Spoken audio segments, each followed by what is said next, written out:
నమస్తే, welcome to Sakshi education. This is Shahida. Andhra Pradesh ప్రభుత్వం తాజాగా ఏడబ్ల్ఈ నోటిఫికేషన్ విడుదల చేయబోతుంది అని వార్తలు వస్తున్నాయి. అయితే ఈ నేపథ్యంలో ఏడబ్ల్ఈ ప్రాముఖ్యత ఏంటి, ఉద్యోగ అవకాశాలు ఎలా ఉంటాయి, అండ్ ఈ అంటే ఈ ఎగ్జామ్లో విజయం సాధించడానికి ఎలాంటి స్ట్రాటజీ యూజ్ చేయాలి అనే అంశంపై ఈరోజు మన ఇంటర్వ్యూ ఉంటుంది. అయితే ఇక్కడ మనతో పాటు ఉన్నారు. సో ఇంజనీరింగ్ పోటీ పరీక్షల ఈ రంగంలో తనదైన అనుభవంతో చాలామంది విద్యార్థులకు మార్గదర్శకం చూపిస్తూ వస్తున్న బి సురేందర్ రెడ్డి గారు ఈరోజు మనతో పాటు ఉన్నారు. ఆయన ఎవరో కాదు, ఇప్పుడు భారతదేశంలోనే అత్యంత ప్రతిష్టాత్మకమైన విద్యా సంస్థల్లో ఒకటైన ఐఐటి ముంబైలో ఆయన ఎంటెక్ చేశారు. ఇప్పుడు ప్రస్తుతం ఏడబ్ల్ఈ, ఏఈ అండ్ గేట్ పరీక్షల్లో అంటే వాళ్ళకి కోచింగ్ ఇస్తున్నారనమాట. సో ఆయన మనతో పాటు ఉన్నారు. So let's welcome him. నమస్తే సార్. నమస్తే అండి. Sir, first AWE notification Andhra Pradesh ప్రభుత్వం విడుదల చేయనుంది.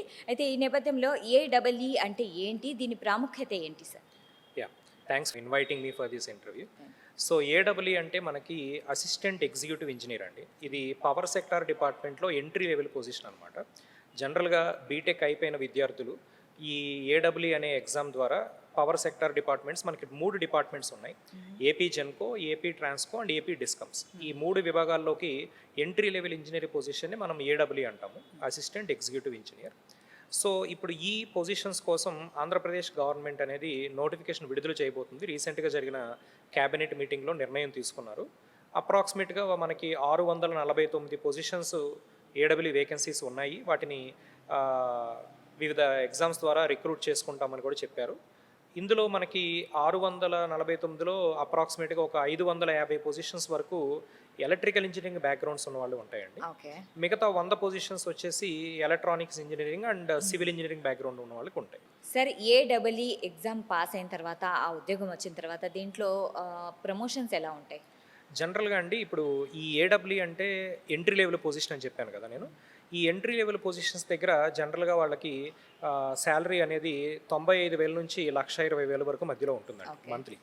అది మనకి ఉండే లొకేషన్ బట్టి ఉంటుంది. అర్బన్ లొకేషన్లో ఉన్న వాళ్ళకి ఒక శాలరీ, రూరల్ లొకేషన్ సబ్స్టేషన్లో ఉన్న వాళ్ళకి ఒక శాలరీ ఉండడం జరుగుతుంది.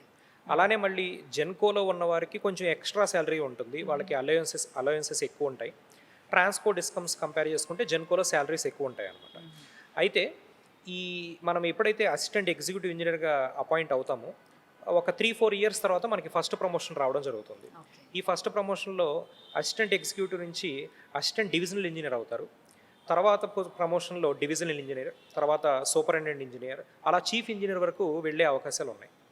వీళ్ళ జీతాల గురించి మనం చూసుకుంటే మీకు ఎప్పుడైనా చూడండి, ఆంధ్రప్రదేశ్ ప్రభుత్వం అయినా తెలంగాణ ప్రభుత్వం అయినా హయ్యెస్ట్ అర్నింగ్ శాలరీస్ అంటే పవర్ సెక్టార్వే ఉంటాయి. మీరు ఏ విభాగానైనా తీసుకోండి, హయ్యెస్ట్ అర్నింగ్ శాలరీస్ పవర్ సెక్టార్లోనే ఉంటాయండి. ఎస్. సో ఎలక్ట్రికల్ ఇంజనీరింగ్ చదువుకున్న విద్యార్థులకి ఇది ఒక గోల్డెన్ ఆపర్చునిటీ లాంటిది అనమాట. అంటే అవును, ఇంజనీరింగ్ చదివిన తర్వాత నిజంగా ఇది గోల్డెన్ ఆపర్చునిటీ. అయితే ప్రభుత్వం ఇంకా నోటిఫికేషన్ విడుదల చేయబోతుంది కదా, సో విద్యార్థులు ఎలా ప్రిపేర్ అవ్వాలంటారు?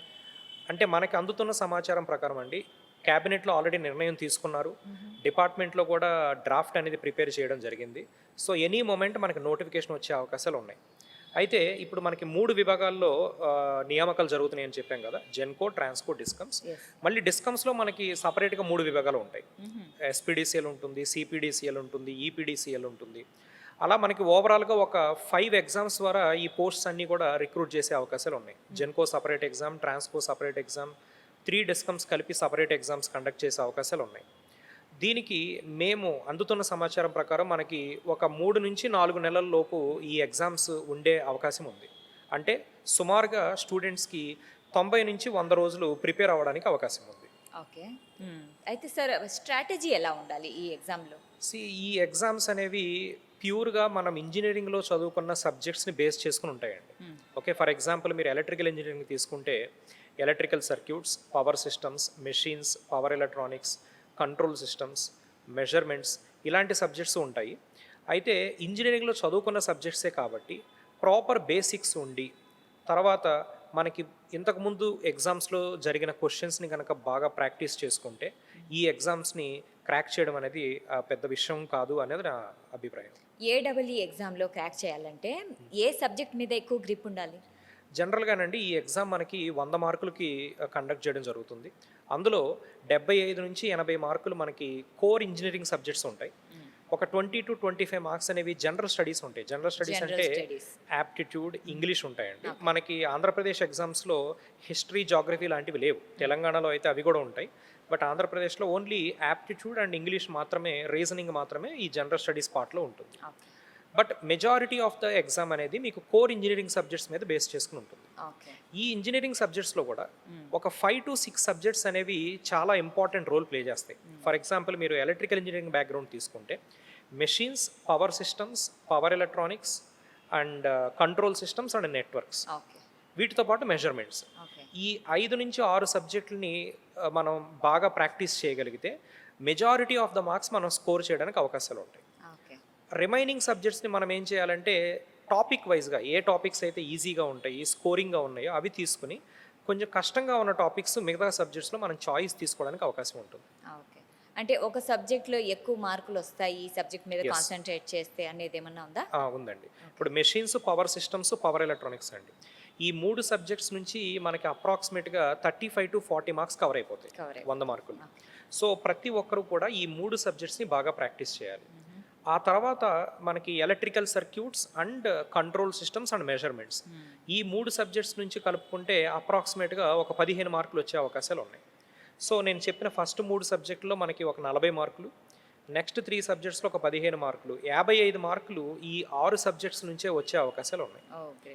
మిగతా 5-6 సబ్జెక్ట్స్ ఏవైతే ఉన్నాయో, ఎనలాగ్ ఎలక్ట్రానిక్స్ అవనివ్వండి, డిజిటల్ ఎలక్ట్రానిక్స్ అవనివ్వండి, okay, utilisation of electrical engineering అవనివ్వండి, వీటన్నిటిని కలిపి మిగతా మార్క్స్ కవర్ అయ్యే అవకాశాలు ఉన్నాయి. సో నేను ముందుగా చెప్పిన 6 సబ్జెక్ట్స్ ఏవైతే ఉన్నాయో వాటిని బాగా ఫోకస్ చేస్తే ఎక్కువ మార్క్స్ తెచ్చుకోవడానికి అవకాశం ఉంది. రైట్. అయితే కొంతమంది ఉద్యోగం చేస్తూనే ఈ ఎగ్జామ్కి ప్రిపేర్ అవుతుంటారు. సో మీరేమో ఇంకా మీరు ఐఐటి అంటే ముంబై ఐఐటిలో మీరు చదివారు కాబట్టి ఆ అనుభవంతో వాళ్ళు ఎలా వాళ్ళ స్ట్రాటజీ ఉండాలో చెప్పండి. జనరల్గానండి ఇప్పుడు మనకి ఈ ఏడబ్ల్యూ ఎగ్జామ్స్ అనేవి ప్రతి సంవత్సరం జరగవు. మనకి లాస్ట్ టైం 2019లో ఈ ఎగ్జామ్ని కండక్ట్ చేయడం జరిగింది. మళ్ళీ ఈ సంవత్సరమే మనకి రిక్రూట్మెంట్ అనేది జరగడం జరుగుతుంది. సో ఇంత గ్యాప్ ఉంది కాబట్టి నార్మల్గా స్టూడెంట్స్ అందరూ కూడా ప్రైవేట్ జాబ్స్కి వెళ్ళిపోతూ ఉంటారు. కొంతమంది సాఫ్ట్వేర్లో వర్క్ చేస్తూ ఉంటారు, కొంతమంది కోర్ డిపార్ట్మెంటే ప్రైవేట్ జాబ్స్ చేస్తూ ఉంటారు, కొంతమంది ప్రిపరేషన్లోనే ఉంటారు. అయితే ఈ జాబ్ చేస్తూ ఉన్న వాళ్ళకి కూడా ఒక సహజంగా ఒక ఇంట్రెస్ట్ ఉంటుంది గవర్నమెంట్ జాబ్ చేయాలి, ఎందుకంటే గవర్నమెంట్ జాబ్ అనేది మోర్ సెక్యూరిటీ కాబట్టి, మంచి శాలరీస్ ఉన్నాయి కాబట్టి గవర్నమెంట్ జాబ్కి వెళ్ళాలన్న ఆశ ఉంటుంది. బట్ జాబ్ కూడా చేస్తూనే ప్రిపేర్ అవ్వాలి అని అనుకుంటారు. అయితే ఈ ఏడబ్ల్యూ ప్రిపరేషన్ అనే దానికి మీరు ఎక్కువగా హైరాణ పడాల్సిన అవసరం లేదండి. మీరు జాబ్ చేస్తూనే ఒక క్వాలిటీ టైం డైలీ ఒక 3 to 4 అవర్స్ కనుక మనం స్పెండ్ చేయగలిగితే ఖచ్చితంగా విజయాన్ని సాధించడానికి అవకాశం ఉంది. వీకెండ్స్లో ఎక్కువ టైం స్పెండ్ చేయాలి, సాటర్డే సండే ఎక్కువ టైం స్పెండ్ చేసి రిమైనింగ్ వీక్ డేస్లో ఒక 3 నుంచి 4 గంటలు quality time, that is more important. అంటే క్వాలిటీ టైం అంటేనండి డిస్ట్రాక్షన్స్ లేకుండా. ఫర్ ఎగ్జాంపుల్ ఇప్పుడు మనం ఇవాళ రేపు ఉన్న డిజిటల్ వరల్డ్లో మనం ఏ పని చేయాలనుకున్నా మనకి సోషల్ మీడియాలో అప్డేట్స్ అనేవి, మొబైల్ ఫోన్లో అప్డేట్స్ అనేవి మనల్ని డిస్ట్రాక్ట్ చేస్తూ ఉంటాయి. సో మనం చదువుతున్న కాసేపు ఏం చేయాలంటే స్మార్ట్ ఫోన్ని పక్కన పెట్టేసి దూరంగా పెట్టి కంప్లీట్గా మన కాన్సన్ట్రేషన్ అంతా మనం ఏదైతే టాపిక్ చదువుతున్నామో దాని మీద పెట్టగలిగితే ఒక quality 3-4 hours of time is equal to డిస్ట్రాక్షన్స్తో ఉన్న 12 to 13 అవర్స్ ఆఫ్ టైంకి ఈక్వల్ అనమాట. సో మంచి క్వాలిటీ టైంతో ఒక 3 to 4 అవర్స్ స్పెండ్ చేయగలిగితే డైలీ మనం నెక్స్ట్ రాబోయే 90 నుంచి 100 రోజుల్లో ఈ ఏడబ్ల్యూ సిలబస్ని కంప్లీట్ చేయడం అనేది పెద్ద విశేషమేం కాదు. ఇంకా కొంతమంది ఏమో చాలా సంవత్సరాల తర్వాత మళ్ళీ ఎగ్జామ్ రాయడానికి ప్రిపేర్ అవుతుంటారు, వాళ్ళకి ఎలాంటి సలహాలు ఇస్తారు? ఇది ఏంటంటే జనరల్గానండి మా ఇన్స్టిట్యూట్లో కూడా డైలీ మాకు కాల్స్ వస్తూ ఉంటాయి. సార్ నేను 2020లో పాస్ అవుట్ అయ్యాను బీటెక్, తర్వాత వేరే జాబ్కి వెళ్ళాను, లేకపోతే కొంతమంది నేను మ్యారేజ్ చేసుకున్నాను సార్, నేను తర్వాత ఫ్యామిలీ ప్లానింగ్ వల్ల చదవలేకపోయానని డైలీ కాల్స్ వస్తూ ఉంటాయి. అలాంటి వాళ్ళకి మేము చెప్పేది ఏంటి అంటే మీరు చాలా ఇయర్స్ తర్వాత సబ్జెక్ట్ స్టార్ట్ చేస్తున్నప్పుడు మొదట్లో కొంచెం డిఫికల్ట్గా అనిపిస్తుంది, ఎందుకంటే చాలా టెర్మినాలజీ మర్చిపోయి ఉంటారు, సడన్గా దాన్ని రీక్యాప్ చేసుకోవడం కొంచెం ఇబ్బందిగా ఉంటుంది. But if you are having that patience of initial 10-15 days, మొదట్లో ఒక 10-15 రోజులు కనుక మనం పేషెంట్గా ఉన్న టెర్మినాలజీ మొత్తాన్ని అర్థం చేసుకోగలిగితే, బేసిక్స్ని మరొక్కసారి మీరు ఆల్రెడీ చదువుకుని ఉంటారు బీటెక్లో, ఈ గ్యాప్ వల్ల మర్చిపోయి ఉండొచ్చు, ఆ బేసిక్స్ని కనుక ప్రాపర్గా రివైజ్ చేసుకుని ఉంటే తప్పకుండా ఒక 15-20 రోజుల తర్వాత మీ ప్రిపరేషన్లో స్మూత్నెస్ మీకు కనిపిస్తుంది అండ్ రెగ్యులర్గా స్టూడెంట్స్తో మీరు పోటీ పడడానికి అవకాశం ఉంది.